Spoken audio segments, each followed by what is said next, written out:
1992 সালে কাজী হায়াতের মুক্তিপ্রাপ্ত সারা জাগানো চলচ্চিত্র দাঙ্গা ছবির সিকুয়াল নির্মিত হতে যাচ্ছে।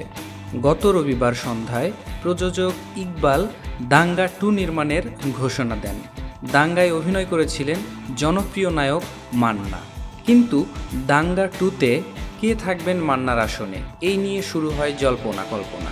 একই সাথে গুরুত্বপূর্ণ চরিত্রে অভিনয় করা রাজীবের স্থানে কে বসবেন, এমনটাই প্রশ্ন জাগে।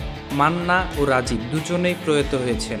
ছবির পরিচালক কাজী হায়াতই থাকবেন, তবে মান্নার স্থানে আসবেন কিং খান শাকিব খান ও রাজীবের স্থানে আসবেন মিশা সওদাগর, এমনটাই এখন পর্যন্ত শোনা যাচ্ছে।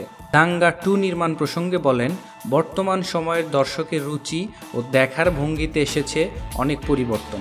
প্রযোজক ইকবাল দাঙ্গা 2 সম্পর্কে আমার সাথে প্রাথমিকভাবে কথা বলেছেন।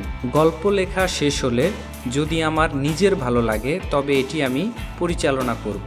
দর্শক ও প্রযোজকের কথা মাথায় রেখে কাজ শুরু করেছি।